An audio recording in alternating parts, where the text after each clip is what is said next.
जी नहमदहु व नसल्ली अला रसूलिहिल करीम अम्मा बाद फ़ौज़ बिल्लाहि मिनश शैतानिर रजीम बिस्मिल्लाहिर रहमानिर रहीम। आज ना मेरे एक बेहतरीन दोस्त आलिम दीन हैं, इमाम मस्जिद हैं, मुझे मिलने आए हैं, तो मैं खुश हूँ कि काफ़ी अरसे बाद हमारी मुलाकात हो रही है और कुछ दीन की बातें भी हुई, कुछ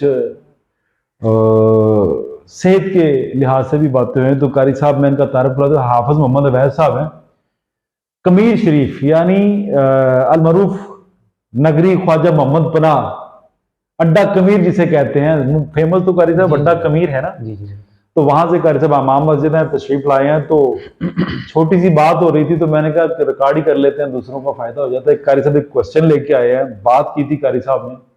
जी कारी साहब, क्या बच्चों के मतलब क्या फरमा रहे थे, क्या क्या जी, होता है? सबसे पहले तो मैं हकीम साहब का शुक्रिया अदा करता हूँ कि इन्होंने अपने कीमती लम्हात में से हमें अल्हम्दुलिल्लाह टाइम अता किया।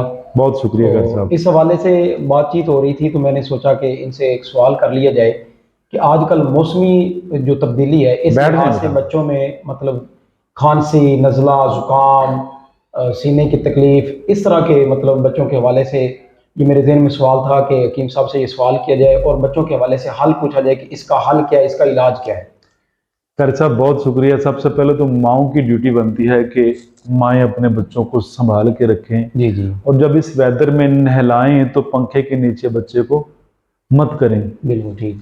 जब इस मौसम में, जब मौसम का तगैयर हो, तब्दीली आ रही हो, तो जी जी बच्चों को नहलाने से पहले पानी को गर्म कर लेना चाहिए। ये जी जी, माओ की ड्यूटी है।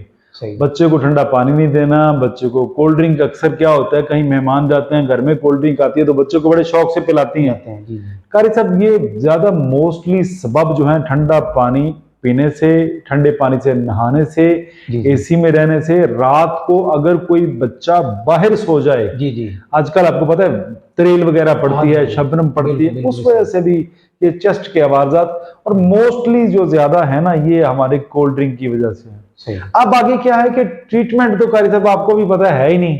जी भागे फिर रहे हैं ना, ये टेस्ट करा लो, उसके जी पास चले जी, जाओ, इसके पास चले जाओ, तो कारी साहब ट्रीटमेंट नहीं है। सही। कारी साहब जुगाड़ है सारे।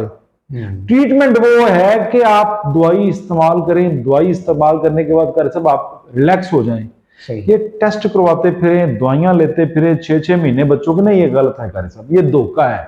सही। जो पहले हम लोग मेडिसिन अल्लाह की बनाई हुई इस्तेमाल करते थे जब हम बच्चे थे, जी, कुदरती तो चीजें। क्या होना जी कि अगर मुझे या मेरे भाई को या किसी को चेस्ट का इन्फेक्शन हो गया है, गले का इन्फेक्शन हो गया है, इवन के निमोनिया तक भी हो गया है, जी तो जी, डॉक्टर तो होते ही नहीं थे उस होते ही वक्त। नहीं थे। जी जी, हम क्या करते थे कि दादी मेरी कहा करती थी, अल्लाह उनको जन्नतुल फिरदौस में अल्लाह मुकाम अता हाँ फरमाए, या घर की जो बड़ी खवातीन है वो कहा करती थी कि एनू शहद के अंडे की जर्दी मिक्स हाँ करके जी, खुआओ।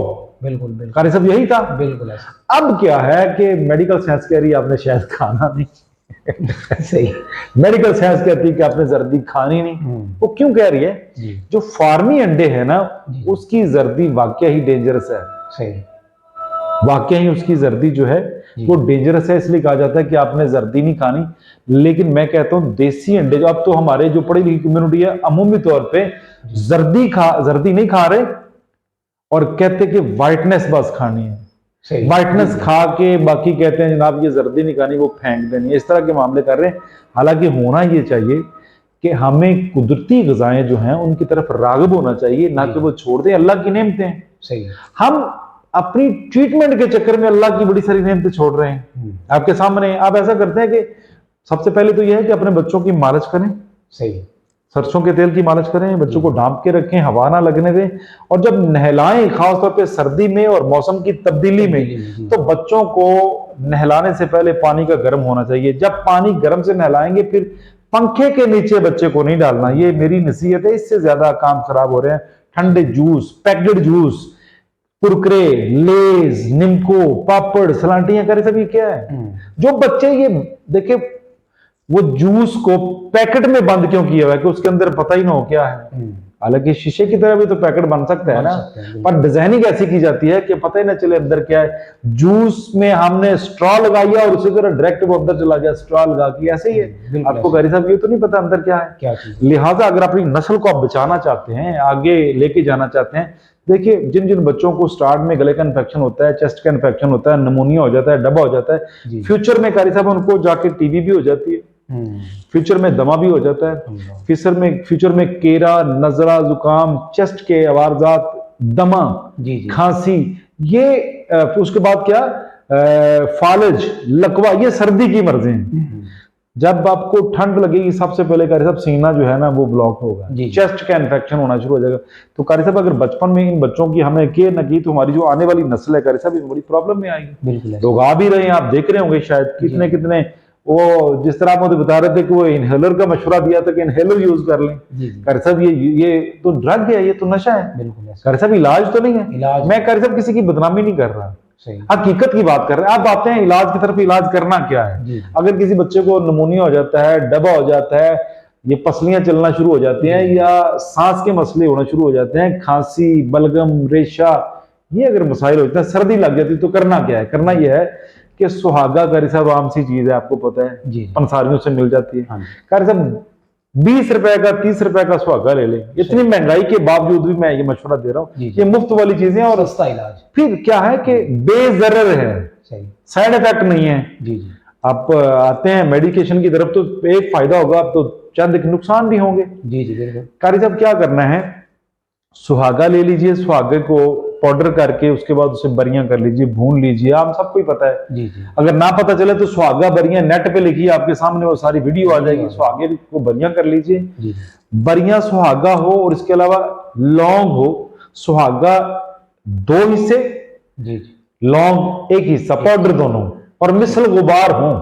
सही। सुहागा का सब फर्ज करें हम लेते हैं 10 ग्राम, लौंग पिसा हुआ 5 ग्राम, ये दोनों को मिक्स कर लीजिए। छोटे बच्चे जो बॉर्न बेबी से लेके 2 साल तक एक चुटकी, एक चुटकी का सब उठा के थोड़े से शहद में मिक्स करें और बच्चे को चुटवा दे। 2 टाइम या 3 टाइम ऊपर से माँ फीड करवा दे। कारी साहब कोई भी चेस्ट का मसला होगा, गले का मसला होगा, बच्चे को बुखार होगा, नजला होगा, जुकाम होगा या निमोनिया होगा, मेरे रब के हुक्म से इंशाल्लाह वो पहली खुराक बता देगी। 3 खुराकें दिन में दें या 2 दें, या ऐसा करें कि इसकी माजून भी बना सकते हैं। जितना इनका वजन हो, दोनों चीजों का पाउडर कर लिया, मिला लिया आपस में, उससे डबल आप उसमें शहद डाल दीजिए और माँ अपनी थोड़ी सी उंगली वो दवाई में डिप करके बच्चे को चखा दे। बड़ा बच्चा है 2 साल के ऊपर, उसको ½ टीस्पून दे दें। उससे बड़ा है, यंग ब्लड है, उसको 1 टीस्पून मुकम्मल दे दें। हाफ तो बच्चों को दे रहे हैं, ऊपर से चाय ले लें और थोड़ी देर कंबल ओढ़ लें। इंशाल्लाह एक पहली खुराक से ही फायदा होगा। ये नजला, जुकाम, ये बड़ों और बच्चों सबके लिए बराबर है। ये कारी साहब सदर की जितनी, चेस्ट की जितनी भी मर्जें हैं, सर्दी की जितनी मर्जें हैं कारी साहब, उनके लिए अक्सर आज़म है। और कुछ अगर आप दरियाफ्त करना चाहें कारी साहब तो इंशाल्लाह बेहतरीन हो गया जी। आपने माशाल्लाह इतने मुख्तसर वक्त में बेहतरीन रहनुमाई भी कर दी है और बेहतरीन नुस्खा भी अता कर दिया है। कारी साहब उसमें एक और चीज भी है, हम अपने कल्चर को भूल चुके हैं, लगता नहीं ऐसे? बिल्कुल ऐसे ही कारी साहब पहले हम शोरबे वाले खाना खाते थे। हाँ जी, ऐसे ही है। फिर क्या हो गया, घर में फिर हमारे ना स्कूलों में होम इकोनॉमिक्स पढ़ाया गया। होम इकोनॉमिक्स पढ़ा के हमारे पुराने खानों को खत्म किया। हमारी नानी दादी के जो खाने थे वो खत्म करके अब भुने हुए खाने, मैं कहता हूँ शोरबे वाले खाने का है तो वो कहते खाते हैं, पर वो खाते क्या है, ग्रेवी वाला, जिसको हम रस मिसा कहते हैं। लंबा शोरबा इस्तेमाल नहीं करते। जिन जिन को सर्दी लग गई है, चेस्ट के मसले हैं, इस तरह की खांसी, नजला, जुकाम, टीबी के भी मसले हैं, कारी साहब आप शोरबे वाले खाने शुरू कर दीजिए और मेरा रब आपको शिफायत देना शुरू कर देगा। क्योंकि नबी अलैहिस्सलाम सल्लल्लाहु अलैहि वसल्लम का फरमाने वाली शान है कि जिस घर में शोरबा है वहां कारी साहब बरकत है। ऐसा है ना? तो कारी साहब जो नबी की बात है वो तो फिर क्या बात है, हकीमों का हकीम है। बिल्कुल कारी साहब, अगर हम नेचुरल की तरफ आ जाए, अपने जो हमारा कल्चर है उसकी तरफ आ जाए कारी साहब, बीमारियां तो वैसे लग नहीं सकती। सही है। पहले हमदर्द की नौनिहाल, गुट्टी और चरका, ये चीजें पहले यूज होती थी। अब कारी साहब ये यूज नहीं होता। अब खुसूसी मुआलिज जो है वो एलोपैथिक वाले साहब जो कहते हैं, वो कहते हैं ये चीजें यूज नहीं करनी। हालांकि सब हर्ब की चीजें। मेरे पास लोग आते हैं पेचेस लगे हुए हैं, बच्चों की हालत खराब हुई होती है, जब उनको समझाते हैं तो पढ़ी लिखी जो माएँ हैं, अब जो पढ़ी लिखी माएँ हैं वो नेचुरल की तरफ नहीं जाती, वो मेडिकेशन की तरफ जाती हैं। वो जब काम खराब कर बैठती हैं, अभी 3 साल हो गए मेडिसिन खा रहे हैं, 2 साल हो गए मेडिसिन खा रहे हैं, 4 साल हो गए मेडिसिन खा रहे हैं, फिर कर साहब हमारे वो मतलब जब वो काम खराब कर बैठते फिर हमारे पास आते हैं, तो फिर अब जब डील करते हैं तो बोला क्या कहते हैं, यार ये तो वही पुराना कल्चर। और भाई बात ये है कि तरीक से सारा कुछ सीखते हो ना। सही बात। कारी साहब तरीक से सीखते हो तो आपको चाहिए जी जी कि आप, कारी साहब ऐसा है कि हर काम तरीक से लेते हैं ना, जी हाँ। कुरान हदीस दीन सारा कुछ तरीक से लेते हैं। तो तिब में या सेहत के लिहाज से आप पुराने खाने क्यों नहीं खाते, चेंज क्यों कर दिया गया? क्योंकि मेडिकल स्टोर बड़े कर दी जाए। इस बात से मेरे दोस्तों को काफी ज्यादा कोई अच्छा नहीं लगेगा कि दवाइयां ज्यादा बढ़ा दे हाँ जी और खाने आपके चेंज करके बीमारियां ज्यादा कर दें। खुराकें नहीं खानी आपने, गजा जो है दूध घी मक्खन शहद छोटा गोश्त बड़ा गोश्त ये चीजें नहीं खानी, आपने दवाइयां खानी। हम पे ये मसलत किया जा रहा है, गौर किया हम? सही। तो अगर जब इसके अलावा कुछ और मामला है तो मैं इंशाल्लाह हाजिर हूँ बहुत इसको। मुबारक आपकी। बहुत शुक्रिया कर साहब।